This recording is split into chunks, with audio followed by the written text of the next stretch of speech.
दिल्ली के मुख्यमंत्री अरविंद केजरीवाल ने प्रेस कॉन्फ्रेंस कर किया ऐलान कि दिल्ली निवासी जितनी भी महिलाएं हैं 18 वर्षीय 18 के ऊपर सबको प्रतिमाह 1000 रुपए महिला सशक्तिकरण स्कीम के तहत दिया जाएगा।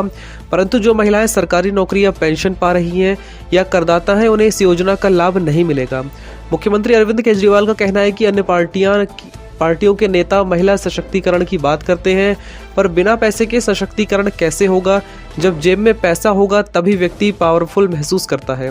अब दिल्ली में 18 वर्ष से ऊपर की सभी महिलाओं को यह सुविधा दी जाएगी, परंतु आप सरकार के मुख्यमंत्री का यह ऐलान चुनाव से पहले करने का अर्थ केवल मन लुभावन ऐलान लग रहा है और सबसे इशारे में माताओं बहनों से यह भी कह रहे हैं, पर यह तो सभी राजनीतिक पार्टियां करती हैं। चुनाव के बाद इस योजना का लाभ दिल्ली की महिलाओं को मिलेगा। हम राजनीतिक परिवारों से नहीं आते। मेरे माँ बाप, दादा दादी, दूर दूर तक रिश्ते में कोई राजनीति में नहीं था और कभी जिंदगी में नहीं सोचा था राजनीति में आएंगे। दिल्ली वालों का बहुत एहसान था कि उन्होंने हमें इतने बड़े पद पे बिठा दिया और इतनी बड़ी जिम्मेदारी दे दी। मैं हमेशा ही कहता हूँ कि दिल्ली वालों का ये एहसान मैं 7 जन्म में भी पूरा नहीं कर सकता। जब से सरकार बनी है दिल्ली में, हमने कभी भी इसको राजनीति या सरकारी कामकाज के दृष्टि से नहीं देखा। जैसे मेरा अपना परिवार है, मेरे माता पिता मेरे साथ रहते हैं, मेरे बच्चे हैं, मेरी पत्नी है। मैं जैसे अपने परिवार का ख्याल रखता हूँ, ऐसे ही मैंने कोशिश की है कि दिल्ली में रहने वाले हर परिवार का हिस्सा बनके, चाहे उनका भाई बनके, चाहे उनका बेटा बनके, उस परिवार का मैं ख्याल रखूं।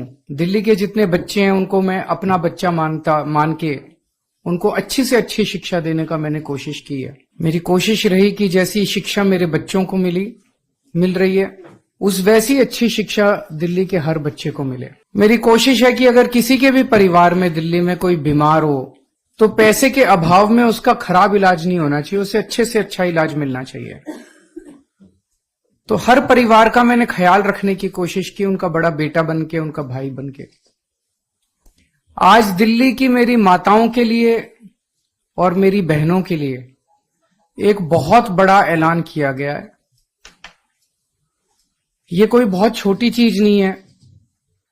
महिला सशक्तिकरण के क्षेत्र में मैं समझता हूं ये दुनिया का सबसे बड़ा कार्यक्रम होगा महिला सशक्तिकरण का। बातें बहुत होती हैं, बातें करना बड़ा आसान है, महिला सशक्तिकरण, लेकिन सशक्तिकरण होगा कैसे? सबसे बड़ा सशक्तिकरण तो होता है जब हाथ में पैसा हो, जेब में पैसा हो। जेब में जब पैसा होता है तो आदमी पावरफुल महसूस करता है, पावर महसूस करता है। तो अगर महिलाओं के हाथ में, उनकी जेब में पैसा डालेंगे तभी तो महिलाएं सशक्तिकरण महसूस करेंगी। जो महिलाएं कमाती नहीं है वो खासकर हमारे समाज के अंदर एक बहुत डिसएडवांटेज्ड पोजीशन में रहती हैं। उन्हें घर में अपने पति के आगे हाथ फैलाने पड़ते हैं, उन्हें अपने बेटे के आगे हाथ फैलाने पड़ते हैं, अपने रिश्तेदारों के आगे हाथ फैलाने, छोटी छोटी चीजों के लिए, छोटी छोटी जरूरतों के लिए। अब ये नहीं होगा। अब दिल्ली में 18 साल से ऊपर की हर महिला के लिए, चाहे वो हमारी छोटी बहन हो, बड़ी बहन हो, चाहे कोई माता हो, हर एक के लिए हर महीने 1000 रुपए का इंतजाम कर दिया। हर महीने उनके अकाउंट में 1000 रुपए जाएंगे। ये बहुत बड़ी बात है और इस पे कई सालों से हम काम कर रहे थे।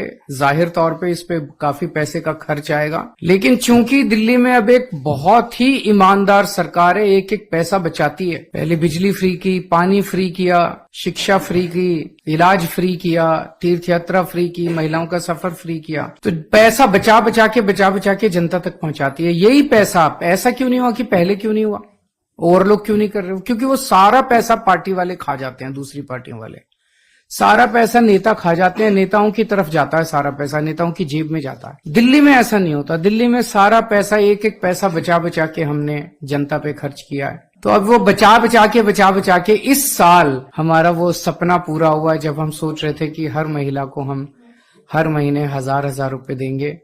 मैं दिल्ली की सभी महिलाओं को बहुत बहुत बधाई देना चाहता हूँ।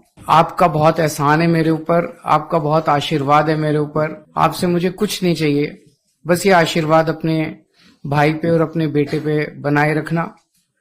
जो महिलाएं 18 साल से ऊपर हैं वो इसके लिए पात्र होंगी, पर वो महिला किसी सरकारी पेंशन की लाभार्थी नहीं होनी चाहिए। सरकारी नौकरी में नहीं होने चाहिए और इनकम टैक्स पेयर नहीं होनी चाहिए। और इसको व्यवस्था को सिंपल करने के लिए हमने ये भी कर दिया, भाई सेल्फ डिक्लेरेशन दे देना। आप बाद में रैंडम तौर पे कुछ की जांच होती रहेगी, लेकिन सेल्फ डिक्लेरेशन देके आपको ये बेनिफिट शुरू हो जाएगा।